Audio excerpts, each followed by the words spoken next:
Olá, meus irmãos, graça, paz da parte de Deus a todos vocês. Mais uma aula da nossa EBD, Escola Bíblica Dominical no seu lar. Um projeto inaugurado pensando no bem dos irmãos em terem seus lares no momento de isolamento social, a Escola Bíblica. Nós da Assembleia de Deus estamos tratando da revista Betel, falando do livro dos Salmos. Hoje, especificamente, a 11ª lição com o título Celebrando a Palavra de Deus. Vamos orar com os irmãos? Vamos orar, irmãos? Deus querido, Pai Todo-Poderoso, em nome de Jesus nós te agradecemos, te louvamos, te bendizemos. Fala conosco, nos ensina, nos direciona, que possamos, ó Pai, tirar bom proveito e lições dessa lição. Que pedimos e agradecemos, em nome de Jesus. Amém. O texto áureo é Salmo 119, 105. Diz assim: Lâmpada para os meus pés é a tua palavra e luz para o meu caminho. A verdade aplicada, os nossos caminhos precisam estar alicerçados na palavra de Deus. Os objetivos da lição é identificar as características do Salmo 119, apresentar as qualidades das Sagradas Escrituras, mostrar a importância de se meditar na palavra de Deus. A leitura do texto de referência é Salmo 119, o Salmo não tem verso, na verdade, por se tratar de um livro poético de cânticos, é o inário, então estrofes, né? Mas nós temos uma organização de tê-los para que possamos ler juntos. Então é Salmo 119, 1, o 9, o 23, o 37, o 45, o 99 e o 113. É o maior capítulo da Bíblia, considerando que seja um capítulo, e é de grande instrução para as nossas vidas. Interessante você analisar que o maior capítulo da Bíblia ele é orientador em questão a meditar na palavra de Deus, tá? O que devemos entender é fazer primeiro um contexto da responsabilidade da lâmpada para os meus pés e a tua palavra e luz para o meu caminho.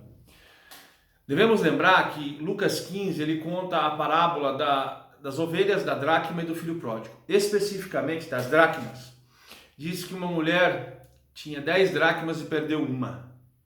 O texto diz que ela acendeu a candeia e varreu a casa para encontrar a dracma. A dracma, se você voltar na história do Gênesis, nós vemos que quando o patriarca busca uma mulher para o seu filho, ele manda um servo e esse servo dá 2 pulseiras para aquela candidata à noiva. As dracmas, ela era uma pulseira com 10 pingentes que no tratado nupcial de casamento se entregava para a noiva. Essa mulher de Lucas 15, nessa fábula, nessa parábola, ela perdeu a dracma. Isso conota deselo, desmanzelo, porque a noiva, quando recebia essa pulseira, ela zelava, cuidava e ela tinha prazer em exibir, dizendo: eu tenho um tratado nupcial, eu pertenço em promessa a um noivo. Nós somos a noiva, Cristo é o noivo. Então, aqui na referência de nós, noiva, Cristo, noivo, nós temos um tratado nupcial, um tratado, uma aliança com Deus. E se perdemos a dracma, ferimos o tratado. Então, essa mulher de Lucas 15, quando Jesus quer ensinar, ele mostra que ela acendeu a candeia. Num pressuposto, estava apagada. Lá no castiçal, que também conota candeeiro, candeia, pode-se lá de Apocalipse, 7 castiçais de ouro, ela reluzia, que tipifica as 7 igrejas da Ásia Menor, o Filho do Homem no meio dela, nutrindo ela com azeite. Então, se a lâmpada da nossa vida estiver apagada, nós vamos perder as candeias que temos com Cristo, né? As dracmas, me perdoe, que temos com Cristo. Então vamos mantê-las acesas, porque a palavra de Deus ela esclarece, ela dá norte, ela dá segurança. Salmo de número 65 ou 69, se não estou enganado, essa semana eu subi um vídeo no canal dizendo que os caminhos do Senhor são fartura. Então, irmãos, se eu ando onde Jesus anda, onde a lâmpada me manda andar, eu tenho fartura de bênçãos na minha vida, tá? Essa é a introdução que quero fazer, e lembrando também que João capítulo 1, o Evangelho de Jesus Cristo registrado pelo apóstolo, discípulo amado João, diz: e o verbo estava com Deus, o verbo era Deus, e o verbo se fez carne e habitou entre nós. Então o próprio verbo, a própria palavra é Cristo. Quando ele foi ali perante os doutores, com 12 anos aproximadamente de idade, e ele citou os textos bíblicos com maturidade, perguntaram de onde vem tamanho conhecimento, eles mal sabiam que ele era o verbo vivo que desceu do céu. Então, Cristo é a palavra. Ele se resume, ele se fundamenta na palavra. Por isso que ele não vai contra a palavra dele, porque ele não vai contra ele mesmo. Ele é eterno, então eterno é imutável. Tá?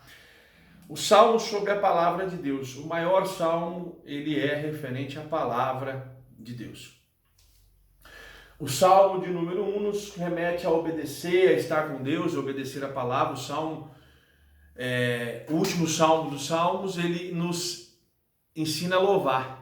Então, você vê que o livro dos Salmos ele tem uma lindeza de literatura, de ensino nas nossas vidas. Né?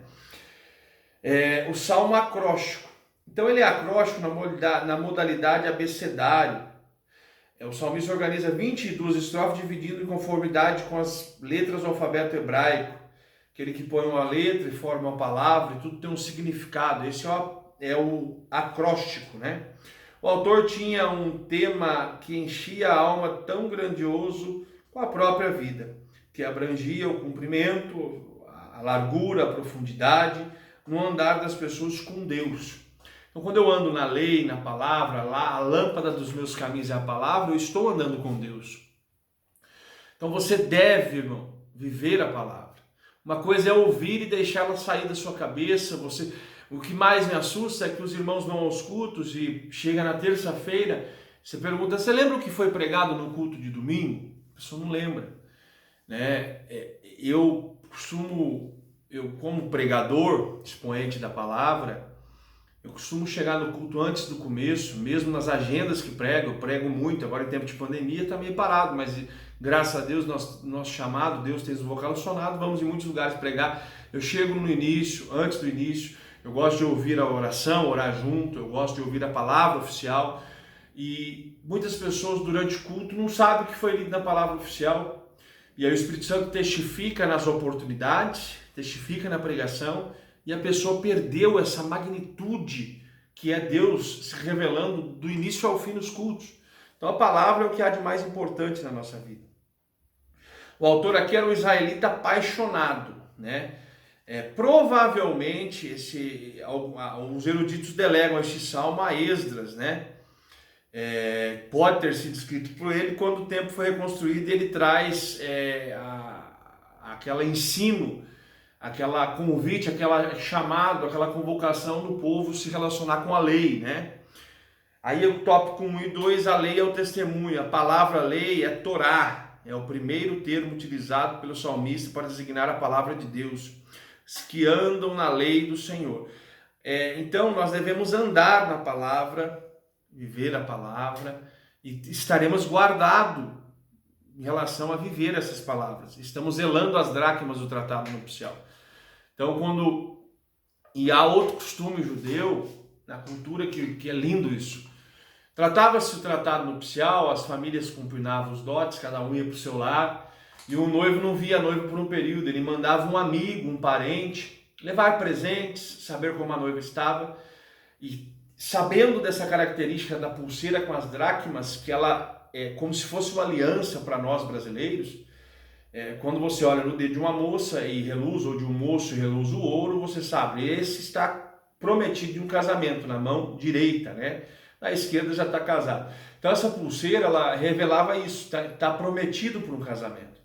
Então nós hoje devemos exibir as nossas dracmas. E aquela, volta a falar, a mulher de Lucas 15 na parábola, ela só perdeu a dracma porque ela estava com a candeia apagada. Porque assim que Jesus diz, e perdeu uma dracma, e tendo acendido a candeia, varreu a casa. Então ela foi para a palavra, a candeia, luz, tudo contextualizando num paralelo de contexto com Salmo 119, 105, estava apagada a luz da vida dela e por isso ela perdeu uma das dracmas. Ela foi desleixada. Podemos aplicar as 10 virgens, 5 prudentes, 5 imprudentes. Sejamos nós os prudentes que temos azeite de viver na palavra de Deus. A lei e o testemunho. Devemos dar testemunho, não só dizer que andamos na lei. 1 e 3, tópico 1 e 3. Os teus mandamentos e os teus estatutos. Irmãos, todo o país, toda a organização, ela tem seus direitos, deveres, estabelecidos em estatutos e mandamentos, em Constituição, em Código de Direitos. E para nós cristãos, nosso código de conduta é a Bíblia Sagrada. Devemos obedecer à Bíblia para assim revelar que fazemos parte de uma nação na qual aqui somos peregrinos e forasteiros rumo ao nosso destino, que já é a nossa origem.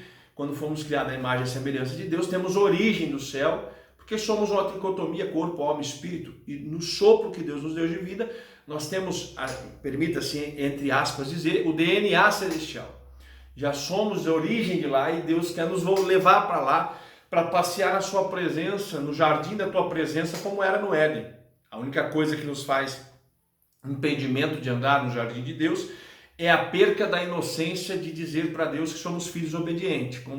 Quando deixamos a inocência para adquirir a autoindependência e a autossuficiência, perdemos o direito de andar no jardim de Deus. Tá?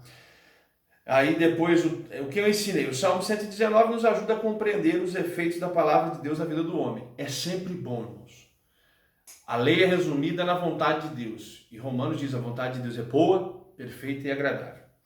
Algumas qualidades das Escrituras. Trata-se de um salmo que retrata o grande amor do escritor pela palavra de Deus.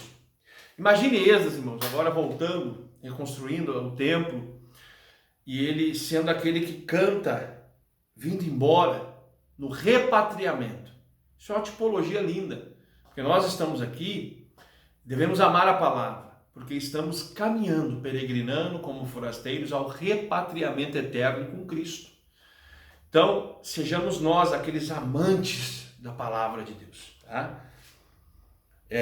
Ela é justiça no que se refere a justificar-nos no sangue do Cordeiro. A palavra ela foi prometida no Éden, que da virgem daria a luz e o filho pisaria na cabeça da serpente. Depois Isaías 7,14, dará luz e conceberá, e o menino chamará Emanuel, Deus conosco. A virgem concebe virginalmente, a Maria, e Jesus nasce, cumpre tudo isso. Então ele veio cumprir a justificação, no que abriu-se a porta da graça. Estamos vivendo a plenitude dos gentios, aguardando findar a plenitude dos gentios. Será arrebatada essa igreja. E depois o tribunal de Cristo, as bodas do Cordeiro, o reino milenar, o julgamento das nações, o trono branco. Então, irmãos, para os salvos, ele justifica para a salvação. Para quem não quer ele, aí a justiça é imputada como um réu. Nós somos réus, mas justificados no sangue de Cristo. Quem nega a Cristo, negou a justificação. Então assumiu responsabilidade do banco do réu. Então, qual lado você está? A justiça de Deus ela tem dois extremos, que é revelado em quem serve a ele e desfruta da graça, e aqui é revelado aquele que nega ele e vai desfrutar do réu, assumindo responsabilidade de culpa. E é réu, confesso, porque não tem como fugir, irmãos. Tá? Aí depois é doce, né? A lei ela não é amarga, azeda, ácida. A lei traz contentamento, alegria, porque quem cumpre a lei vive o direito também de se beneficiar dela, que é da justificação de Cristo prometido, agora cumprido e ressurreto no alto sublime trono. É verdade, João 14,6, eu sou o caminho, a verdade e a vida. Então este mesmo Jesus que é o verbo, ele é a verdade dessa justificação, a verdade do arrebatamento, a verdade que liberta. Conhecereis a verdade, e a verdade vos libertará, tudo dentro da palavra. Você conhece a palavra, se submete à palavra, vive a palavra e ela te faz liberta em Cristo Jesus. Os benefícios das Escrituras. Após analisar as qualidades das Escrituras, é importante responder as seguintes questões. Quais os benefícios que creem, andam, obedecem à Escritura Sagrada? Liberdade. E conhecereis o verbo que é Cristo, a verdade vos libertará. Se conheça a palavra, se submeta a ela, se entregue a ela, pratique ela, e ela te liberta quando você se torna submisso à palavra de Deus. Tá? Estabilidade. Quem vive na palavra tem a estabilidade. Estabilidade consiste em equilíbrio. Deuteronômio, irmãos, fala que não é para desviar o pé para a direita nem para a esquerda, mas ficar no centro, no equilíbrio, na estabilidade do centro da vontade de Deus, que é boa, perfeita e agradável. E depois do tópico 3 e 3 é vida. Quando você cumpre os princípios da palavra, Você tem direito de viver a realização das promessas nela contidas sobre a tua vida. Inúmeras promessas tem. O grande detalhe é que tem muitas pessoas querendo viver realização de promessas sem viver princípios. Deus não volta atrás de sua palavra. Se você não viver os princípios, você não vai desfrutar da realização das promessas. Então essa é a verdade de Cristo para a tua vida. Foi um prazer, irmãos, falar dessa lição. Falar de Bíblia é muito bom, né? E você deve se relacionar com a Bíblia diariamente. A Bíblia diz: e conhecereis a verdade, ela vos libertará. A Bíblia também diz que o bom obreiro manuseia bem a palavra. Infelizmente vivemos dias em que obreiros não sabem abrir a Bíblia em Filemon, que é um livro. Você quer testar os obreiros da igreja? Abra e salde ou leia Filemon e peça para a igreja abrir com você. Abra, peça para abrir Ageu, Esdras. Você vai ver que são livros pequenos que estão bem ali no inteirinho de vários outros livros, e você vai entender que as pessoas não se relacionam com Bíblia. O bom obreiro manuseia, irmãos. É igual um soldado de guerra, ele sabe que tem cartucho para trocar tiro. E a única arma de ataque referida em Efésios 6 da armadura de Deus é a espada do Espírito, que é a palavra de Deus. O teu calibre é grosso, é 66 livros de munição que eu vou falar para você: sai da frente, Satanás.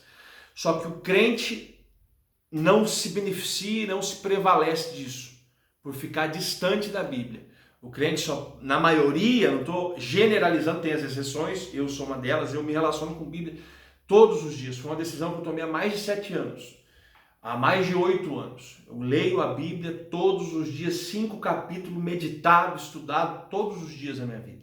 Leio um livro teológico, um livro bíblico, e para trazer conhecimento. Então nós devemos nos relacionar com a palavra.